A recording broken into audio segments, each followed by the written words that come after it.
ಎಲ್ಲರಿಗೂ ನಮಸ್ಕಾರ. ಮತ್ತೊಂದು ವಿಡಿಯೋಗೆ ಸ್ವಾಗತ. ನಾನು ನಿಮ್ಮ ಡಾರ್ಲಿಂಗ್ ಧನು. ವೀಕೆಂಡ್ ಎಪಿಸೋಡ್ ವಾರದ ಕತೆ ಕಿಚ್ಚನ ಜೊತೆ 4ನೇ ವಾರ ನೋಡ್ಮೇಲೆ ನಿಮ್ಗೆ ಹೇಗ ಅನಿಸ್ತು? ಎಪಿಸೋಡ್ ಅಲ್ಲಿ ಎಲ್ಲರೂ ಮಾತಾಡ್ಸಿರ, ಕೇವಲ ಒಂದು ಗುಂಪು ಜೊತೆ ಮಾತ್ರ ಕಾನ್ವರ್ಸೇಷನ್ ಆಯ್ತಾ? ಯಾವ ರೀತಿ ಅನಿಸ್ತು? ಮುಖ್ಯವಾಗಿ ನಿಮಗೆ ವೀಕೆಂಡ್ ಎಪಿಸೋಡ್ ನೋಡ್ಮೇಲೆ ಅಬ್ಬಾ ಮಸ್ತಿತ್ತು, ಚೆನ್ನಾಗಿತ್ತು ಅನಿಸ್ತಾ? ಇಲ್ಲ ನಾರ್ಮಲ್ ಆಗಿತ್ತು, ಇನ್ನೂ ಸ್ವಲ್ಪ ಇನ್ನೂ ಸ್ವಲ್ಪ ಕ್ಲಾಸ್ ತಗೋಬೇಕಾಗಿತ್ತು, ಇನ್ನೂ ಚೆನ್ನಾಗಿ ಇರ್ಬೇಕಾಗಿತ್ತು ಎಪಿಸೋಡ್. ಬಟ್ ಕೆಲವ್ರ ಹತ್ರ ಮಾತ್ರನೇ ಮಾತಾಡಿ ಮುಗಿಸಿದ್ರು ಕಿಚ್ಚ ಸಾರು. ಪಂಚಾಯತಿ ಚೆನ್ನಾಗಿತ್ತಾ, ಚೆನ್ನಾಗಿಲ್ವಾ, ತುಂಬಾ ಅದ್ಭುತವಾಗಿತ್ತಾ, ನಾರ್ಮಲ್ ಆಗಿತ್ತಾ ಅಂತ ಕಮೆಂಟ್ ಮಾಡಿ. ಮುಖ್ಯವಾಗಿ ನನಗೆ ನಿನ್ನೆ ಎಪಿಸೋಡ್ ನೋಡ್ಮೇಲೆ ನನ್ಗೆ ಅನ್ಸಿದ್ದೇನಂದ್ರೆ, ಖಂಡಿತವಾಗ್ಲೂ ಕ್ಲಿಯರ್ ಕಟ್ ಆಗಿ ಕಿಚ್ಚ ಸಾರು ಕೆಲವ್ರಿಗೆ ಎಷ್ಟ್ ಚೆನ್ನಾಗಿ ಇಂಟು ಕೊಟ್ರು ಕೂಡ ಅದು ಅರ್ಥ ಮಾಡ್ಕೊಳ್ದಾನೆ ಮತ್ತೆ ಅದೇ ರಾಗ ಅದೇ ತಾಳ ಅನ್ನೋಗೆ ಆಡ್ತಾ ಇದ್ರು ಅನ್ಸುತ್ತೆ. ಎಕ್ಸ್ಪೆಷಲಿ ನಮ್ಮ ಸುಧೀರ್ ಅವರು, ನೀವು ಬಕೆಟ್ಗೆ ಬ್ರ್ಯಾಂಡ್ ಅಂಬಾಸಿಡರ್ ಆಗಿದ್ದೀರಾ ಅಂತ ಹೇಳಿದ್ರೆ ಕೂಡ ಹೌದು ಸರ್, ಕರೆಕ್ಟ್ ಸರ್, ಸರ್, ಇದೆಂತ ಎಕ್ಸ್ಪ್ರೆಷನ್ ಮಾರಾಯ. ಅವರು ಕ್ಲಿಯರ್ ಕಟ್ ಆಗಿ ನಿಮ್ಗೆ ಹೇಳ್ತಾ ಇದಾರೆ, ನೀವು ಅವ್ರ ಜೊತೆ ಬಕೆಟ್ ಹಿಡಿತಾ ಇದೀರಾ, ಕರೆಕ್ಟ್ ಆಗಿ ಇಲ್ಲ, ನೀವು ಒಂದು ವಾರದಿಂದ ಅದೇ ಬದಕ್ಕೆ ನೀವು ಬ್ರ್ಯಾಂಡ್ ಅಂಬಾಸಿಡರ್ ಆಗಿದ್ದೀರಾ, ಅದರಿಂದ ಬೇಡ ಅಂತ ಹೇಳಿದ್ರು ಕೂಡ ಅವ್ರಿಗೊಂದು ಸ್ವಲ್ಪ ಅರ್ಥ ಆಗದೇನೆ ಹೌದು ಸರ್, ಸರ್ ಅಂತ ಇದಾರೆ. ಇನ್ನು ಎಕ್ಸ್ಪೆಷಲಿ ನಾನು ಹೇಳ್ದಲ್ಲ, ಜಾಹ್ನವಿ ಮತ್ತು ನಮ್ಮ ಅಶ್ವಿನಿ ಗೌಡ ಹತ್ರ, ಸುಧೀರ್ ಹತ್ರ ಅತಿ ಹೆಚ್ಚಾಗಿ ನಿನ್ನೆ ಎಪಿಸೋಡ್ ಎಲ್ಲ ನಡೀತಾ ಇತ್ತು. ಸೆಡೆ ಅನ್ನುವ ಪದ, ಅದ್ರ ಬಗ್ಗೆನೆ ತುಂಬಾ ಡಿಸ್ಕಸ್ ಆಯ್ತು, ತುಂಬಾ ಹೆವಿ ಹೆವಿ ಹೆವಿ ಹೆವಿ ಅದ್ರ ಬಗ್ಗೆ ನಡೀತಾ ಇತ್ತು. ಕಂಪ್ಲೀಟ್ ಆಗಿ ನಂಗೆ ಅನ್ಸಿದ್ದೇನು ಗೊತ್ತಾ, ಇದ್ರ ಬಗ್ಗೆ ತುಂಬಾ ಕಂಪ್ಲೀಟ್ ಆಗಿ ಮಾತಾಡೋಣ. ನಿನ್ನೆ ಎಪಿಸೋಡ್ ಅಲ್ಲಿ ಧನು ಆಗಿರ್ಬೋದು, ಧನು ಆಗಿರ್ಬೋದು, ಅಭಿಷೇಕ್ ಆಗಿರ್ಬೋದು, ಸ್ಪಂದನ ಆಗಿರ್ಬೋದು, ಮಾಳು ಆಗಿರ್ಬೋದು, ಮಲ್ಲಮ್ಮ ಆಗಿರ್ಬೋದು, ಇವರೆಲ್ಲಿ ಎಪಿಸೋಡ್ ಅಲ್ಲಿ ಕಾಣಲೇ ಇಲ್ಲ. ಕಿಚ್ಚ ಸಾರ್ ಟಚ್ ಮಾಡ್ಲಿಲ್ಲ, ಅವ್ರ ಹತ್ರ ಮಾತಾಡಲೇ ಇಲ್ಲ. ಅದಕ್ಕೋಸ್ಕರ ಈ ವೀಕ್ ಡೇಸ್ ಅಲ್ಲಿ ಏನಿದೆ, ಈ ಮಂಡೆಯಿಂದ ಫ್ರೈಡೆ ವರ್ಗು ಏನಿದೆ, ಪಾಸಿಟಿವ್ ಆರ್ ನೆಗೆಟಿವ್ ಏನಾದ್ರೂ ಒಂದು ಇದ್ರೇನೆ ಆ ಪಂಚಾಯತಿ ಅದನ್ನ ಮಾತಾಡಿಸಿ ಅವ್ರ ಹತ್ರ ಇರೋ ಇನ್ನರ್ ಫೀಲಿಂಗ್ಸ್ ನ ಹೊರಗಡೆ ತರಕ್ ಸಾಧ್ಯ ಆಗುತ್ತೆ. ವೀಕ್ ಡೇಸ್ ಅಲ್ಲಿ ಏನೂ ಮಾಡಲ್ಲ, ವೀಕೆಂಡ್ ಅಲ್ಲಿ ಮಾತಾಡ್ಬೇಕಾದ್ರೆ ಚಾನ್ಸೇ ಇರಲ್ಲ. ಖಂಡಿತವಾಗ್ಲೂ ನಿನ್ನೆ ನನಗೆ ಅನ್ಸಿದ್ದಂದ್ರೆ, ವಾರದ ಕತೆ ಒಂದು ಗುಂಪು ಜೊತೆ, ಗುಂಪು ಅಂದ್ರೆ ಯಾರಲ್ಲ, ನಮ್ಮ ಸುಧೀರ್, ಅಶ್ವಿನಿ, ಜಾಹ್ನವಿ, ರಾಶಿಕಾ, ಈಗ ಹೊಸದಾಗಿ ಜಾಯ್ನ್ ಆಗಿದ್ದಾರೆ ನಮ್ಮ ಸೂರಜ್, ಇನ್ನೊಬ್ಬರು ಜಾರಿದ್ದಾರೆ ಶಾಡಿಶ್ ಚಂದ್ರ ಅಂತ ಹೇಳ್ಬೋದು. ಎಂತ ಮರಯ ಪಾಪ, ಗಿಲ್ಲಿಗೆ ಮೀಸೆ ತೆಗೆದು ಇಷ್ಟನೇ ಇಲ್ಲ, ಅಂತದ್ರಲ್ಲಿ ಫೋರ್ಸ್ಫುಲಿ ಹೋಗಿ ತಗೊಂಡು ಅವ್ರು ಮೀಸೆ ಎಲ್ಲ ತೆಗಿಸ್ತಾರೆ, ಗಡ್ಡೆ ಎಲ್ಲ ತೆಗಿತಾರೆ. ಇಲ್ಲೇನ್ ಗೊತ್ತಾ, ಪ್ರತಿ ವಿಷಯದಲ್ಲೂ ಗಿಲ್ಲಿಗೆ ಹಾಕೊಟ್ಟಿದ್ದೆ ಚಂದ್ರ. ನಮ್ ಚಂದ್ರ ಅವ್ರು ಏನಂತ ರಾಖಿ ಕಟ್ಟು ಕಾವ್ಯಗೆ ಅಂತ ಹೇಳ್ಕೊಟ್ಟಿದ್ದು ಗಿಲ್ಲಿನೇ, ಸಾರಿ ಅದು ಕಾವ್ಯನೇ. ಗಿಲ್ಲಿಗೆ ರಾಖಿ ಕಟ್ಟ ಅಂತ ಹೇಳ್ಕೊಟ್ಟಿದ್ದೆ ಚಂದ್ರ. ಯಾರಿಗೆ? ಕಾವ್ಯಗೆ. ನಿನ್ನೆ ಮೀಸೆ ತೆಗಿರಂತ ಹೇಳ್ಕೊಟ್ಟಿದ್ದೆ ಚಂದ್ರ. ಹೀಗೆ ಚಂದ್ರ ಅವರು ತುಂಬಾ ಸಲ ಗಿಲ್ಲಿಗೆ ನೆಗೆಟಿವಿಟಿ ಮಾಡ್ತಾ ಇದಾರೆ. ಬಟ್ ಎಲ್ಲ ತುಂಬಾ ಬೇಜಾರಾಯ್ತಪ್ಪ ನನಗಾದ್ರೆ. ಆಕ್ಚುಲಿ ಗಿಲ್ಲಿಗೆ ಅದು ಕ್ಲೀನ್ ಶೇವ್ ಮತ್ತೆ ಚೆನ್ನಾಗಿ ಕಾಣಲ್ಲ ಅಂತ ಹೇಳ್ತಾರೆ. ಆದ್ರೂ ಕೆಂಪೇಗೌಡ ಸ್ಟೈಲ್ ಅಲ್ಲಿ ಏನೋ ಒಂದು ಕಾಮಿಡಿನೋ ಏನೋ ಒಂದು ಲುಕ್ ಅಲ್ಲಿ ಮಾಡ್ತಾ ಇದ್ರು, ಗತ್ತು ಕೂಡ ಇತ್ತು, ಸೋಷಿಯಲ್ ಮೀಡಿಯಾ ತುಂಬಾ ವೈರಲ್ ಕೂಡ ಆಗ್ತಾ ಇತ್ತು. ಅದನ್ನ ತಗೊಂಡೋಗಿ ಏನೇನೋ ಮಾಡ್ತಾರೆ. This is definitely very very wrong ಅಂತ ಹೇಳ್ಬೋದು. ಕಾರಣ ಏನ್ ಗೊತ್ತಾ, ಈಗ ಒಂದು ಗಂಡಿಗೆ ಮೀಸೆ ಗಡ್ಡ ಅಂದ್ರೆ ಅದೊಂದು ಮರ್ಯಾದೆ ಇರುತ್ತೆ. ಬಟ್ ಅದನ್ನ ತಗೊಂಡೋಗಿ ಇವರೆಲ್ಲ ಇದು ಮಾತಾಡ್ತಾರ ಅಂದ್ರೆ, ಈ ರೀತಿ ಮಾಡ್ತಾರ ಅಂದ್ರೆ ತುಂಬಾ ಬೇಜಾರು ಕೂಡ ಆಗುತ್ತೆ. ತುಂಬಾ ಪ್ರೇಕ್ಷಕರಿಗೆ ಬೇಜಾರು ಕೂಡ ಆಗಿದೆ. ಮತ್ತೆ ನಿಮ್ಗೆ ಹೇಗೆ ಅನ್ಸುತ್ತೆ ಕಮೆಂಟ್ ಮಾಡಿ. ಇನ್ನು ಎಪಿಸೋಡ್ ಅಲ್ಲಿ ಓವರ್ ಆಲ್ ಆಗಿ ಮಾತಾಡ್ಬೇಕು ಅಂದ್ರೆ, ಸ್ಟಾರ್ಟಿಂಗ್ ಇಂದ ಬಂದ್ಬಿಡ್ತೀನಿ. ಯಾರನ್ನ ದಯವಿಟ್ಟು ಚಾನಲ್ ಯಾರು ಹೊಸ ನೋಡ್ತಿದ್ರೆ ಮಿಸ್ ಮಾಡ್ತಾನೆ, ಸಬ್ಸ್ಕ್ರೈಬ್ ಮಾಡಿ, ಲೈಕ್ ಮಾಡಿ, ಶೇರ್ ಮಾಡಿ. ತುಂಬಾ ವಿಷಯಗಳಿದಾವೆ, ಎಲ್ಲ ಮಾತಾಡೋಣ. ದಯವಿಟ್ಟು ವಿಡಿಯೋಸ್ ಎಲ್ಲ ನೋಡ್ತಾ ಇದ್ರೆ ಲೈಕ್ ಮಾಡ್ತಾರೆ, ದಯವಿಟ್ಟು ಲೈಕ್ ಮಾಡಿ. ಪಕ್ಕದಲ್ಲಿ ಹೈಪ್ ಬಟನ್ ಇರುತ್ತೆ, ಹೈಪ್ ಬಟನ್ ಕೊಡಿ. ಅದರಿಂದ ವಿಡಿಯೋ ವೈರಲ್ ಆಗೋ ಚಾನ್ಸಸ್ ಇರುತ್ತೆ, ನಮ್ಗೂನು ಹೆಲ್ಪ್ ಆಗುತ್ತೆ. ವೈರಲ್ ಆದ್ರೆ ಮತ್ತೆ ವಿಡಿಯೋ ಮಾಡಕ್ಕೆ ಖುಷಿ ಕೂಡ ಆಗುತ್ತೆ ಅಂತ ಹೇಳಕ್ ಇಷ್ಟಪಡ್ತೀನಿ. ವಿಷಯಕ್ಕೆ ಬಂದ್ಬಿಡೋಣ. ಸ್ಟಾರ್ಟಿಂಗ್ ಅಲ್ಲಿ ನಮ್ಮ ಅಶ್ವಿನಿ ಗೌಡ ಅವ್ರನ್ನ ತೋರಿಸ್ತಾರೆ. ಆ ಜೈಲಲ್ಲಿ ಇರ್ತಾರೆ. ಆ ಜೈಲಲ್ಲಿ ಇರ್ಬೇಕಾದ್ರೇನೆ ಅವರು ಯಾವ ರೀತಿ ಒಂಥರ ವ್ಯಕ್ತಿತ್ವ ಯಾವ ರೀತಿ ಅನ್ನೋದು ಎಕ್ಸ್ಪ್ರೆಸ್ ಮಾಡ್ತಾರೆ ಅನ್ನೋದು ಕ್ಯಾಲ್ಕುಲೇಟೇ ಮಾಡಕ್ಕಾಗಲ್ಲ. ಆ ಜೈಲೆಲ್ಲ ಕಂಬಿಯಲ್ಲೆಲ್ಲ ಮೇರಿ ಎಲ್ಲ ಏರಿ ಎಲ್ಲ ಕೂರ್ತಾರೆ.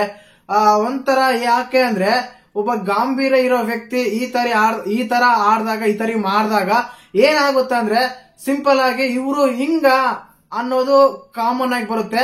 ಅದು ಆಗೋದ್ ಬೇಡ ಅಂತ ಎಲ್ಲರ ಬಯಕೆ. ಇನ್ನ ಮುಂದಿನ ದಿನಗಳಾದ್ರೂ ಬದಲಾವಣೆ ಆಗ್ಲಿ ಅಂತ. ಇಲ್ಲಿ ಏನಂತಾರೆ ಅಂದ್ರೆ, ನಮ್ಮನೆ ಅಂತಾರೆ, ನಮ್ಮನೆಯವರು ನಮ್ಮ ಕಂಡೀಷನ್ಸ್ ಎಲ್ಲ ಅಂತಾರೆ. ಅವ್ರಿಗೇನೆ ಏನಂದ್ರೆ ಶಿಕ್ಷೆ ಆಗ್ಲಿ, ಮನೆಗೆ ಶಿಕ್ಷೆ ಆಗ್ಲಿ ಅನ್ನೋ ರೀತಿ ನಡ್ಕೊಂತ ಇದಾರೆ. ಇದೆಲ್ಲೋ ಒಂದ್ ಸ್ವಲ್ಪ ಅವ್ರಿಗೆ ನೆಗೆಟಿವಿಟಿ ತುಂಬಾ ತಗೊಂಡ್ಬರುತ್ತೆ, ಆಗುತ್ತೆ ಅಂತ ನನ್ಗೆ ಅನಿಸ್ತಾ ಇದೆ ಮುಖ್ಯವಾಗಿ. ಇನ್ನು ಅದಾದ್ಮೇಲೆ ಜೈಲಿಂದ ಬಿಡುಗಡೆ ಆಗ್ತಾರೆ ನಮ್ಮ ಅಶ್ವಿನಿ ಗೌಡ ಅವರು. ಜೈಲಿಂದ ಬಿಡುಗಡೆ ಆದ್ಮೇಲೆ ಅಲ್ಪ ಸ್ವಲ್ಪ ಕನ್ವೆನ್ಷನ್ ಎಲ್ಲ ಆಗ್ತಾ ಇರುತ್ತೆ. ಆದ್ರೆ ನಮ್ಮಲ್ಲಿ ನಮ್ಮ ರಾಶಿಕಾ ಮತ್ತು ಸೂರಜ್ ಅವರ ಒಂದು ಕನ್ವೆನ್ಷನ್ ಆಗುತ್ತೆ. ಇಲ್ಲಿ ಇಂಪಾರ್ಟೆಂಟ್ ಏನ್ ಗೊತ್ತಾ, ಸೂರಜ್ ಅವರು ಕೂಡ ಅದೇ ರೀತಿಯಾಗಿ ಅವ್ರ ಜೊತೆಗೆ ಮಿಂಗಿಲ್ ಆಗ್ತಾರೆ, ಜೊತೆಗಿರ್ತಾರೆ, ಜೊತೆಗೆ ಮಾತಾಡ್ತಾರೆ, ಅಂದ್ರೆ ಪರವಾಗಿಲ್ಲ. ಇಲ್ಲಿ ಸ್ವಲ್ಪ ಅವಾಯ್ಡ್ ಮಾಡಕ್ಕೆ ಪ್ರಯತ್ನ ಪಡ್ತಿದ್ದಾರೆ ಸೂರಜ್ ಅವರು. ಫೋರ್ಸ್ಫುಲಿ ಹೋಗ್ತಾ ಇದಾರೆ ರಾಶಿಕಾ ಅವರು ಅಂತ ಅನಿಸ್ತಾ ಇದೆ.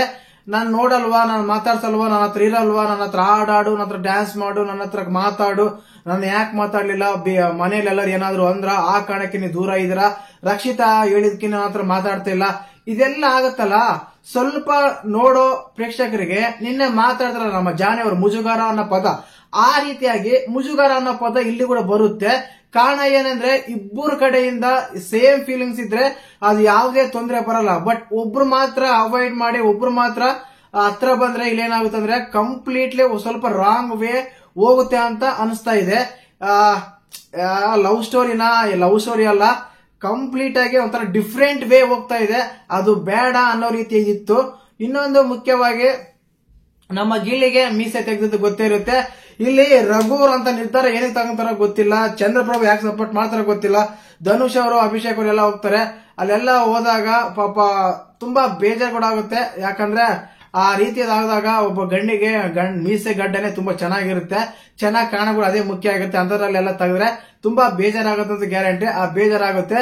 ಇನ್ನು ಅದಾದ್ಮೇಲೆ ನಮ್ಮ ಕಿಚ್ಚ ಸರ್ ಎಂಟ್ರಿ ಬರುತ್ತೆ. ಕಿಚ್ಚ ಸರ್ ಎಂಟ್ರಿ ಬಂದ ಮೇಲೆನೆ ಗೊತ್ತಿರುತ್ತೆ ಕಿಚ್ಚ ಸರ್ ಯಾವತ್ತಾಗೆ ಖಡಕ್ ಆಗಿ ವಾರ್ನಿಂಗ್ ಕೊಡ್ತಾರೆ, ಖಡಕ್ ಆಗಿ ಅವ್ರಿಗೆಲ್ಲ ಕಂಡೀಷನ್ಸ್ ಎಲ್ಲ ವಾರ್ನಿಂಗ್ಸ್ ಎಲ್ಲ ಕೊಡ್ತಾರೆ. ಬಟ್ ಅದು ಕೂಡ ಫನ್ ವೇಲಿ ತುಂಬಾ ಬೈದ ಚೆನ್ನಾಗಿರಲ್ಲ ಅಂತ ಫನ್ ವೇಲಿ ಅವ್ರಿಗೆ ಒಂದು ಹಿಂಟ್ ಕೊಟ್ರು ಅದನ್ನ ಅರ್ಥ ಮಾಡ್ಕೊಳ್ಳೋ ಕೆಪಾಸಿಟಿ ಇಲ್ಲ ಅಂತ ಕೆಲವ್ರಿಗಂತ ನನಗೆ ಕ್ಲಿಯರ್ ಕಟ್ ಆಗಿ ನಿನ್ನೆ ಅನ್ಸಿದ್ದು. ಮುಖ್ಯವಾಗಿ ಕಿಚ್ಚ ಸರ್ ಬಂದ ಮೇಲೆ ಮೊನ್ನೆ ಬಂದಿರುವ ವೈಲ್ಡ್ ಕಾರ್ಡ್ ಎಂಟ್ರಿ ಬಗ್ಗೆ ಮೂವರೆಗೂ ಕೇಳ್ತಾರೆ, ಯಾರ್ಯಾರು ಹೇಗಿದ್ದೀರಾ, ಯಾವ ರೀತಿ ಅನಿಸ್ತಾ ಇದೆ ಅಂತ. ಫಸ್ಟ್ ಆಫ್ ಆಲ್ ನಮ್ಮ ರಘು ಅವ್ರನ್ನ ಕೇಳ್ತಾರೆ, ನೀವು ಬಂದಿರೋ ಗತ್ತು, ನೀವು ನೋಡಿರೋ ಹೋಗೋ ಗತ್ತು ಹೋದ್ಮೇಲೆ ಬಿಗ್ ಬಾಸ್ ಮೇಲೆ ಇರಲಿಲ್ಲ, ಯಾವ ರೀತಿ ಆಯ್ತು, ಏನೆಲ್ಲ ಮಾಡಿದ್ವಿ, ಯಾಕೆ ಈ ತರ ಆಯ್ತು ಅಂತೆಲ್ಲ ಕೇಳಿದಾಗ ನಾನು ಕಂಟ್ರೋಲ್ ಮಾಡಕ್ಕೆ ಪ್ರಯತ್ನ ಪಡ್ತಾ ಇದ್ದೀನಿ ಸರ್, ಬಟ್ ಕಂಟ್ರೋಲ್ ಮಾಡಕ್ ಆಗ್ತಾ ಇಲ್ಲ ಅಂತೆಲ್ಲ ಹೇಳ್ತಾರೆ. ಅದಾದ್ಮೇಲೆ ಹೇಗ್ ಅನಿಸ್ತು ಅಂತೆಲ್ಲ ಕೇಳಿದ್ರೆ ಸುಮಾರಾಗಿ ಪರವಾಗಿಲ್ಲ ಸರ್, ಅದೇ ಸ್ವಲ್ಪ ಇನ್ನೂ ಅರ್ಥ ಮಾಡ್ಕೊಳಕ್ ಪ್ರಯತ್ನ ಪಡ್ತಾ ಇದ್ದೀನಿ ಅಂತೆಲ್ಲ ಹೇಳ್ತಾರೆ. ಅದಾದ್ಮೇಲೆ ನಿಮ್ಗೆ ಈ ಮನೇಲಿ ಕಾಂಪಿಟೇಷನ್ ಯಾರು ಅಂತ ಕೇಳಿದಾಗ ಗಿಲ್ಲಿ ಹೆಸರು ಹೇಳ್ತಾರೆ ನಮ್ಮ ರಘು ಅವರು. ನನಗೆ ಕರೆಕ್ಟ್ ಅನಿಸ್ತು. ಅಶ್ವಿನಿ ಗೌಡ ಹೆಸರು ಹೇಳಿದ್ರು ಕೂಡ ನನಗೆ ತಪ್ಪಾಗ್ತಿರಲ್ಲ, ಯಾಕಂದ್ರೆ ಅವರು ಕೂಡ ಟಫ್ ಕಾಂಪಿಟೇಷನ್. ತುಂಬಾ ಜನ ನೆಗೆಟಿವ್ ಕಮೆಂಟ್ ಮಾಡ್ತೀರಾ, ಬಟ್ ನೆಗೆಟಿವ್ ಇದೆ. ಆ ಕಾರಣಕ್ಕೆ ಕೂಡ ಬಿಗ್ ಬಾಸ್ ಮೇಲೆ ಇರ್ತಾರೆ, ಕೊನೆಯವರೆಗೂ ಇರ್ತಾರೆ. ಬೇಕಾದ್ರೆ ನೀವು ಬರ್ದಿಟ್ಕೊಳ್ಳಿ. ಅಶ್ವಿನಿ ಗೌಡ ನಾವ್ ಎಷ್ಟೇ ಕಡಿಮೆ ಓಟ್ ಮಾಡಿದ್ರು, ಎಷ್ಟೇ ಏನೇ ಮಾಡಿದ್ರು ಬಿಗ್ ಬಾಸ್ ಮನೆಯಿಂದ ಹೊರಗಡೆ ಕಳಿಸಲ್ಲ. ಅದು Bigg Boss concept. Unexpected expected ಅಂತೀವಲ್ಲ, ಆ ರೀತಿ ಇರುತ್ತೆ. ಪ್ರತಿ ಸಲ ಈ ರೀತಿ ಒಬ್ಬಿರ್ತಾರೆ, ಅವ್ರನ್ನ ಅಷ್ಟು ಬೇಗ ಮನೆಯಿಂದ ಹೊರಗೆ ಕಳಿಸಲ್ಲ. ಇನ್ನು ಸೆಕೆಂಡ್ ಬಂದ್ಬಿಟ್ಟು ಸೂರಜ್ ಅವ್ರು ಕೇಳ್ತಾರೆ. ಸೂರಜ್ ಅವರು ಕೂಡ ಅಷ್ಟೇನೆ, ಪರವಾಗಿಲ್ಲ ಸರ್, ತುಂಬಾ ಚೆನ್ನಾಗಿದ್ದೀನಿ, ಹಾಗಿದ್ದೀನಿ, ಹೀಗಿದ್ದೀನಿ, ಅಂಡರ್ಸ್ಟ್ಯಾಂಡ್ ಆಗ್ತಾ ಇದ್ದೀನಿ, ಎಲ್ಲರ ಹತ್ರ ಮಿಂಗಲ್ ಆಗ್ತಾ ಇದೀನಿ, ನೋಡ್ತಾ ಇದ್ದೀನಿ, ಹಾಗೆ ಮಾಡ್ತಾ ಇದ್ದೀನಿ ಅಂತೆಲ್ಲ ಹೇಳ್ತಾರೆ. ನೀವು ಶರ್ಟ್ ಬಿಚ್ ಮೇಲೆ ಒಬ್ಳು ಆಟನೇ ನಿಲ್ಸ್ಬಿಟ್ಟಿರ ಅಂತ ಹೇಳ್ತಾರೆ. ಅದು ಡೈರೆಕ್ಟ್ ಆಗಿ ರಾಶಿಗೆ ಅವ್ರಿಗೆ ಹೇಳ್ತಾರೆ. ರಾಶಿಗೆ ಅವ್ರು ಅದಕ್ಕೂ ಕೂಡ ಸ್ಮೈಲ್ ಮಾಡ್ತಾರೆ. ಇಲ್ಲಿ ಕಂಟೆಸ್ಟೆಂಟ್ ಗಳಿಗೆ ಏನಾಗುತ್ತಾ ಇದೆ ಅಂದ್ರೆ, ಕಿಚ್ಚ ಸರ್ ಯಾವ ಕಾರಣ ಕೇಳ್ತಾರೆ, ನಾವೇನ್ ತಪ್ಪು ಮಾಡ್ತಾ ಇದೀವಿ, ಮೆಸೇಜ್ ಕೊಡ್ತಾರೆ, ಒಂದು ಹಿಂಟ್ ಕೊಡ್ತಾರೆ, ಅದನ್ನ ಬದಲಾವಣೆ ಮಾಡ್ಕೋಬೇಕು ಅನ್ನೋ ಒಂದು ಮನಸ್ಥಿತಿನೇ ಇಲ್ಲ ಅಂತ ಅನಿಸ್ತಾ ಇದೆ. ಅದು ಹೇಳ್ತಾರೆ, ಈಗ ಏನ್ ಡೈರೆಕ್ಟ್ ಆಗಿ ಹೇಳ್ತಾರೆ, ನೀವು ಬಂದ್ಮೇಲೆ ಇಬ್ರು ಆಟ ನಿಲ್ಸಿದ ಮುಗಿಸ್ಬಿಟ್ರೆ, ಒಬ್ರಂತೂ ನೀವು ಶರ್ಟ್ ಬಿಚ್ ಮೇಲೆ ನಿಮ್ ಮೇಲೆ ಫೋಕಸ್ ಮಾಡ್ತಾ ಇದ್ರು, ಆ ರೀತಿ ಇತ್ತು ಅಂತೆಲ್ಲ ಹೇಳ್ತಾರೆ. ಅದಾದ್ಮೇಲೆ ನಮ್ಮ ರಾಶಿ ಅವ್ರ ಜೊತೆಗೆ ಬರ್ತಾರೆ.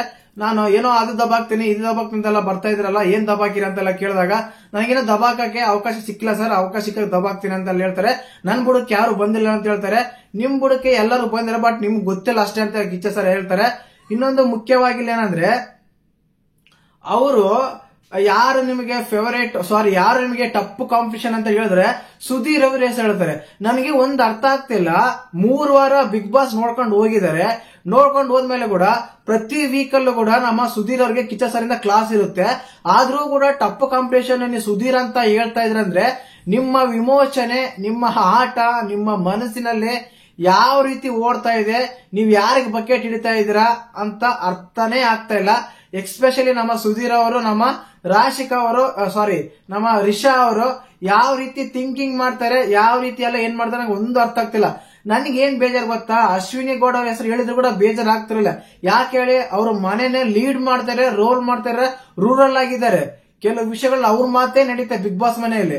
ಆ ರೀತಿಯಾದಾಗ ನೀವು ಅವ್ರು ಟಪ್ ಕಾಂಪಿಟೇಟರ್ ಅಂತ ಸುಧೀರ್ ಬಿಟ್ಟು ಅಶ್ವಿನಿ ಮೇಡಮ್ ಅವ್ರು ತಗೊಂಡಿದ್ರೆ ಕೂಡ ಅಲ್ಲಿ ತಪ್ಪಾಗ್ತಿರ್ಲಿಲ್ಲ. ಯಾಕಂದ್ರೆ ಶಿ ಇಸ್ ಟಪ್ ಕಾಂಪಿಟೇಟರ್. ಆದ ಕಾರಣ ನೀವು ಹೋಗಿ ಸುಧೀರ್ ತಂದ್ರಲ್ಲ,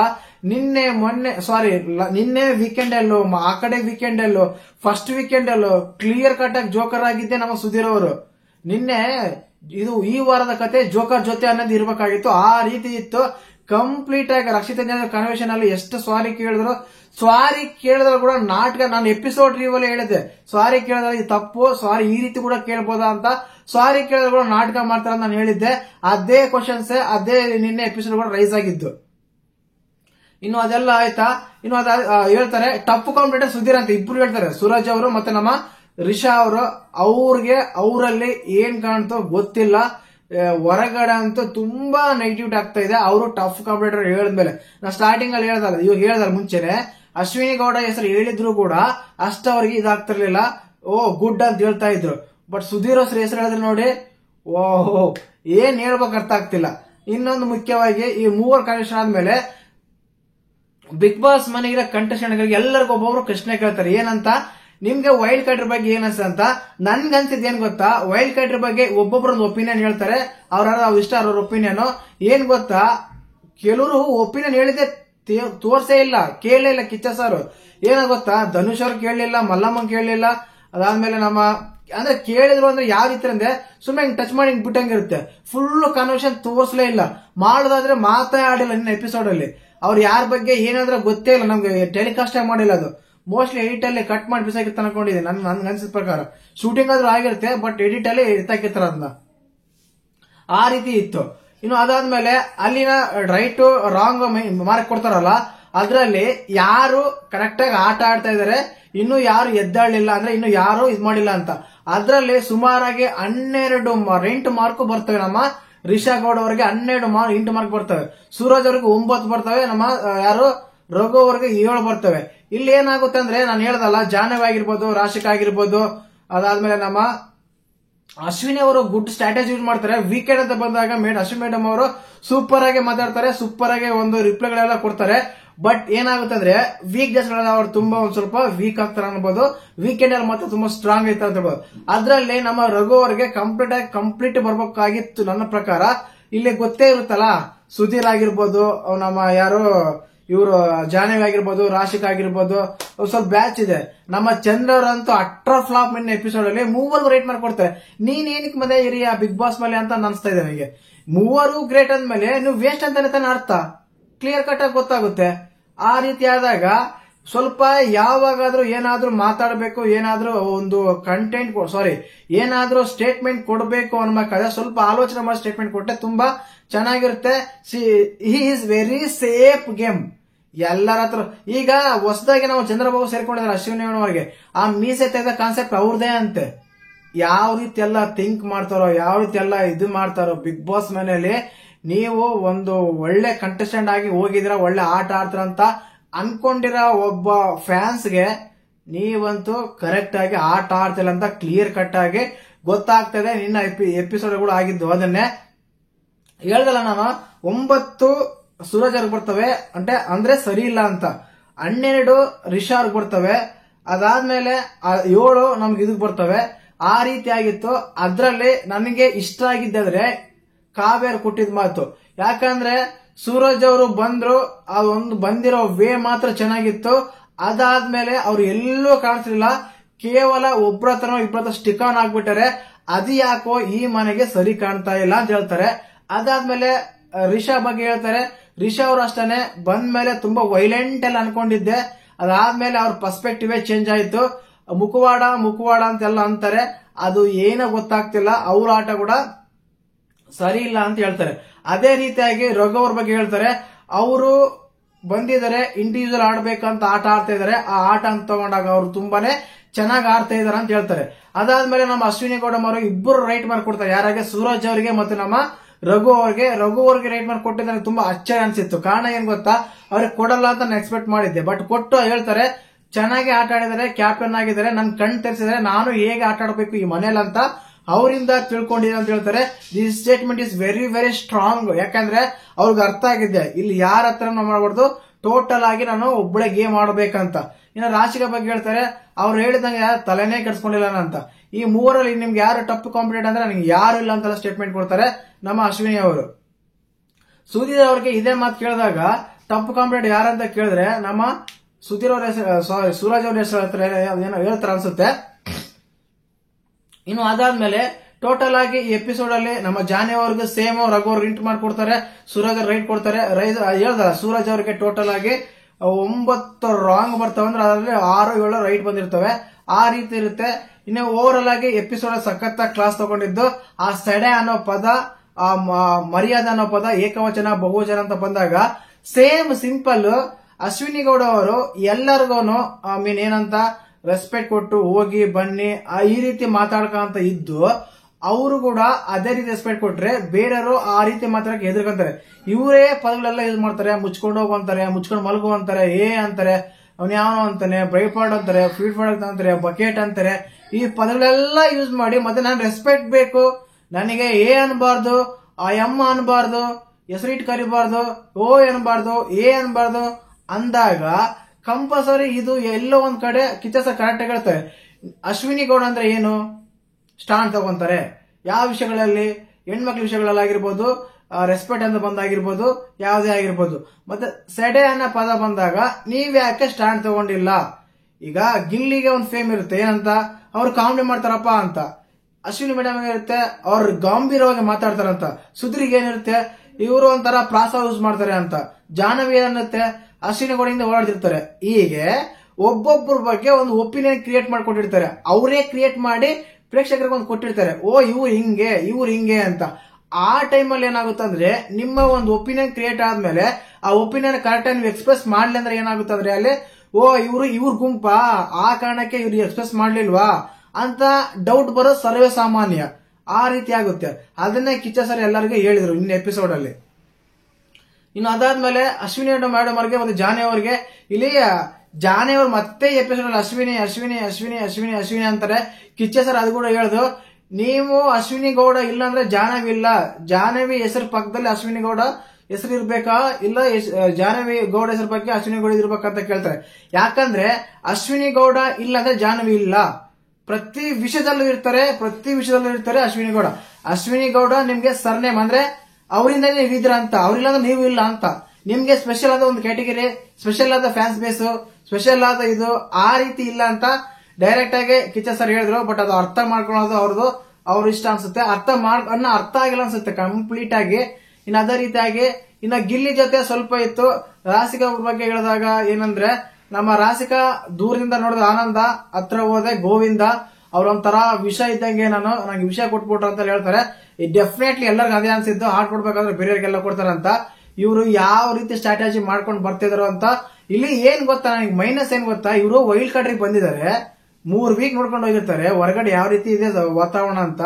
ಅಲ್ಲಿ ಹೋದ್ಮೇಲೆ ಕೂಡ ಮತ್ತೆ ಅದರಲ್ಲೇ ಇದ್ ಮಾಡ್ತಾರೆ ಅಂದ್ರೆ ಯಾವ ಲೆಕ್ಕ. ಅದಾದ್ಮೇಲೆ ಮತ್ತೆ ಜಗಳ ಬೇರೆ ಆಡ್ತಾರೆ. ನನಗಿಲ್ಲಿ ಜಾನಿ ಅವರು ಸ್ಟೇಟ್ಮೆಂಟ್ ಕೊಡ್ತಾರಲ್ಲ, ಅಂದ್ರೆ ಅವ್ರು ಬಂದಿದ್ದಾರೆ, ಅದು ಕಾಮಿಡಿ ರೀತಿ ಹೋಗ್ಬೋದು, ಬೇರೆ ರೀತಿ ಹೋಗ್ಬೋದು, ಸ್ವಲ್ಪ ನೋಡಕ್ಕೆ ಮುಜುಗರ ಆಗ್ತಾ ಇತ್ತು ಅಂತ. ಡೆಫಿನೆಟ್ಲಿ ನನ್ಗೂ ಅದೇ ರೀತಿ ಅನ್ಸಿದ್ದು. ಯಾಕೆಂದ್ರೆ ಸ್ವಲ್ಪ ಓವರ್ ಆಯ್ತು, ತುಂಬಾ ಓವರ್ ಆಕ್ಟಿಂಗ್ ಆಯ್ತು ನನಗೆ. ಯಾಕಂದ್ರೆ ತುಂಬಾ ಓವರ್ ಆಕ್ಟಿಂಗ್ ಅನಿಸ್ತಾ ಇತ್ತು. ಬೇಕಾಗಿಲ್ಲ, ಸ್ವಲ್ಪ ಅಟ್ರಾಕ್ಷನ್ ಫೋಕಸ್ ಗೋತರ ನೀವು ಅದೇ ರೀತಿ ಮಾಡಿದ್ರೆ ನೀವು ಡೈಲಿ ಅದನ್ನ ಮಾಡಕ್ ಆಗಲ್ಲ. ನೀವು ಅದನ್ನ ಡೈಲಿ ಮಾಡಕ್ ಸಾಧ್ಯನೇ ಇಲ್ಲ.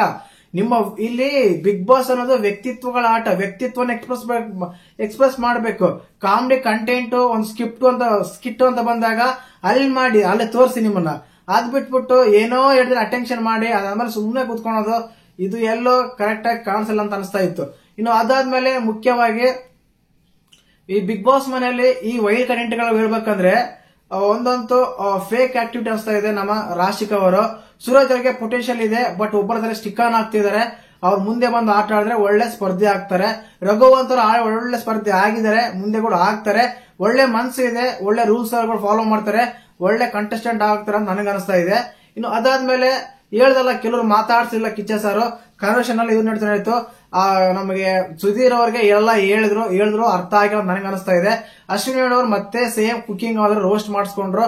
ಏನಂದ್ರೆ ಅದಾಗ್ತಾ ಇತ್ತು, ಇದಾಗ್ತಾ ಇತ್ತು. ಮತ್ತೆ ಮರ್ಯಾದೆ, ರೆಸ್ಪೆಕ್ಟ್, ನಾನು ಹಂಗ್ ಮಾಡ್ದೆ, ನಾನು ಹಿಂಗ್ ಮಾಡ್ದೆ, ನಾನು ಸ್ಟ್ಯಾಂಡ್ ತಗೊಂಡ್ಲಿಲ್ಲ ಅದ್ ತಗೊಂಡಿಲ್ಲ ಅಂದ್ರೆ ನೀವೇನ್ ಮಾಡ್ತಾ ಇದ್ರಿ, ನೀವ್ಯಾರಿಗೂ ಸ್ಟ್ಯಾಂಡ್ ತಗೊಂಡ್ರಿ ಅಂತ ಹೇಳಿದಾಗ ನಂಗೆ ಆ ಪದನೇ ಅರ್ಥ ಗೊತ್ತಿಲ್ಲ. ಜಾನಿ ಅವ್ರು ಹೇಳ್ತಾರೆ ಅರ್ಥ ಅಂತ, ಟೆಲಿಕಾಸ್ಟ್ ಆಗಬಾರ್ದು ಅಂತ ಹೇಳ್ತಾರೆ ಜಾನಿ ಅವರೇ. ಮತ್ತೆ ಅದು ಯಾಕೆ ಮಾತಾಡಿದಾಗ ನೀವು ಸುಧೀರ್ ಬಗ್ಗೆ ಹೇಳ್ಬೇಕು, ಸ್ಟ್ಯಾಂಡ್ ತಗೋಬೇಕಂತೆಲ್ಲ ಹೇಳ್ತಾರೆ. ಆದ್ರೂ ಅವ್ರಿಗೆ ಅದು ಇನ್ನೂ ಅರ್ಥ ಆಗಿಲ್ಲ. ಸಪ್ಪೆ ಮಕ್ಕ ಹಾಕೊಂಡು ಕುತ್ಕೊಂತಾರೆ. ಸೇಮ್ ಲಾಸ್ಟ್ ವೀಕೆಂಡ್ ಅಲ್ಲಿ ಯಾವ ರೀತಿ ಆಗಿತ್ತು ಅದೇ ರೀತಿ ವೀಕೆಂಡ್ ಅಲ್ಲೇ ಈ ವೀಕೆಂಡ್ ಅಲ್ಲಿ ಕೂಡ ಅವ್ರಿಗೆ ಕ್ಲಾಸ್ ತಗೊಂತಾರೆ ಕಿಚ್ಚ ಸಾರು. ಇನ್ನು ಮಿಕ್ಕಿದವ್ರನ್ನ ಮಲ್ಲಮ್ಮ ಬಗ್ಗೆ ಬರ್ತಾರೆ. ಮಲ್ಲಮ್ಮ ಕಂಟೆಸ್ಟೆಂಟ್ ಅವರು, ಅವರಿಗೆ ನೀವು ಕೆಲಸ ಹೇಳ್ಬೇಕು ಹೇಳ್ಬಾರ್ದು ಅನ್ನೋದಲ್ಲ. ಮುಖ್ಯವಾಗಿ ಅವ್ರು ಏನಾದ್ರು ಹೇಳಿದಾರ, ನೀವು ಆ ಕಂಟೆಸ್ಟೆಂಟ್ ನ ಸ್ಟ್ರಾಂಗ್ ಮಾಡ್ತಾ ಇದ್ರ ವೀಕ್ ಮಾಡ್ತಾ ಇದ್ರ ಅಂತ ಗೊತ್ತಿಲ್ಲ. ಅವರು ಕೂಡ ನಿಮ್ ತರನೇ ಒಬ್ಬ ಪ್ಲೇಯರ್ ಆಗಿ ಬಂದಿದ್ದಾರೆ ಆಟ ಆಡಕ್ಕೆ. ದಯವಿಟ್ಟು ಅವ್ರನ್ನ ಕನ್ಸಿಡರ್ ಮಾಡಿ ಅಂತ ಕಿಚ್ಚ ಸರ್ ಹೇಳ್ತಾರೆ. ಓವರ್ ಆಲ್ ಆಗಿ ನಿನ್ನೆ ಎಪಿಸೋಡ್ ನೋಡಿದಾಗ ಅನ್ಸಿದ್ದಿದೆ, ಆ ಸ್ಯಾಡ್ ಪದ ಮೇಲೆನೆ ಕನ್ವೆನ್ಷನ್ ಆಯ್ತು. ಅದ್ರಲ್ಲೂ ಅವ್ರು ಒಪ್ಕೊಳಕ್ ತಯಾರಿರ್ಲಿಲ್ಲ. ಅದು ಕೂಡ ಡಿಫೈನ್ ಮಾಡ್ಕೊಂತ ಇದ್ರು. ಡೈರೆಕ್ಟ್ ಆಗಿ ಕಿಚ್ಚ ಸರ್ ಹೇಳಿದ್ರು ಇದು ರಾಂಗ್, ಈ ರೀತಿ ಇದೆ ಅಂತ. ಸುಧೀರ್ ಅವ್ರಿಗೆ ವಾರ್ನಿಂಗ್ ಮಾಡಿದ್ರು, ನಿಮ್ಮ ವಟಾರ, ನಿಮ್ಮ ಗುಂಪು, ನಿಮ್ಮ ಒಂದು ಇದು ಬಿಟ್ಟು ಬೇರೆ ಹತ್ರ ಮಾತಾಡಂತ. ಅದಾದ್ಮೇಲೆ ಕ್ಯಾಪ್ಟನ್ಸಿ ಬಗ್ಗೆ ತುಂಬಾ ಚೆನ್ನಾಗಿ ಹೇಳಿದ್ರು ಕಿಚ್ಚ ಸರ್. ನೀವು ಕ್ಯಾಪ್ಟನ್ಸಿ ಏನಾದ್ರೂ ಮಾಡ್ಕೊಳ್ಳಿ, ಬಟ್ ಬಿಗ್ ಬಾಸ್ ರೂಲ್ಸ್ ಅಂತ ಬಂದಾಗ ಬಿಗ್ ಬಾಸ್ ರೂಲ್ಸ್ ಫಾಲೋ ಮಾಡಬೇಕು. ಫಾಲೋ ಮಾಡಲಿಲ್ಲ ಅಂದ್ರೆ ನಿಮ್ಗೆ ಬೇರೆ ಶಿಕ್ಷೆ ಇರುತ್ತಂತ. ಇವತ್ತಿನ ಎಪಿಸೋಡ್ ನಮ್ಗೆ ಏನಾದ್ರು ತೋರಿಸಬಹುದು. ಕ್ಯಾಮ್ರಾ ಮುಂದೆ ಹೋಗಿ ಇಡೀ ಕರ್ನಾಟಕ ಮಂದಿಗೆ ಸಾರಿ ಕೇಳ್ಬೇಕಂತ ನಮ್ಮ ರಘು ಅವರಿಗೆ ಒಂದು ಟಾಸ್ಕ್ ಕೊಟ್ಟಿದ್ದಾರೆ. ಅಶ್ವಿನಿ ಮೇಡಮ್ ಅವ್ರು ಹೋಗಿ ಹೇಳ್ಬೇಕು ನಾನು ರೂಲ್ಸ್ ಬ್ರೇಕ್ ಮಾಡಿದ್ಕೆ ಅಂತ. ಇನ್ನು ಅದಾದ್ಮೇಲೆ ಅಷ್ಟೇನೆ ಹೈಲೈಟ್ ಎಲ್ಲ ಆಗಿದೆ ಅಷ್ಟೇನೆ. ಸ್ವಲ್ಪ ನನಗಾದ್ರೂ ಬೋರಿಂಗ್ ಅನಿಸ್ತಾ ಇತ್ತು, ಅಷ್ಟೇನಿರ್ಲಿಲ್ಲ ವೀಕೆಂಡ್ ಅಲ್ಲಿ. ಯಾಕಂದ್ರೆ ವೀಕಲ್ಲಿ ಅಷ್ಟೇನ ನಡೆದಿದ್ರೆ ತಾನು ಇಲ್ಲಿ ಏನಾದ್ರು ಇರೋದು. ಟಾಸ್ಕ್ ಇಲ್ಲ, ಅವು ಇಲ್ಲ. ಟಾಸ್ಕ್ ಬಗ್ಗೆ ಅಂತೂ ಮಾತಾಡಲಿಲ್ಲ ಕಿಚ್ಚ ಸಾರು, ಬರೀ ಇದೇ ಆಗ್ತಾ ಇತ್ತು ಎಪಿಸೋಡ್ ಅಲ್ಲಿ. ಮತ್ತೆ ನಿಮ್ಗೆ ನೋಡಿದಾಗ ಎಪಿಸೋಡ್ ಯಾವ ರೀತಿ ಅನಿಸ್ತು, ಹೇಗೆ ಅನ್ಸ್ತಂತ ಕಮೆಂಟ್ ಮಾಡಿ. ಮುಖ್ಯವಾಗಿ ಸುಧೀರ್ ಅವ್ರ ಬಗ್ಗೆ ಆ ಕಿಚ್ಚ ಸರ್ ತಗೊಂಡಾಗ ಅವ್ರ ಎಕ್ಸ್ಪ್ರೆಷನ್ ನೋಡಿ ನಿಮ್ಗೆ ಹೇಗೆ ಅನ್ಸ್ತಂತ ಕಮೆಂಟ್ ಮಾಡಿ. ಹಾಗೇನೆ ಚಾನಲ್ ಯಾರು ಹೊಸ ಮಿಸ್ ಮಾಡಿ ಸಬ್ಸ್ಕ್ರೈಬ್ ಮಾಡಿ, ಲೈಕ್ ಮಾಡಿ, ಶೇರ್ ಮಾಡಿ. ಜೈ ಹಿಂದ್, ಜೈ ಕರ್ನಾಟಕ.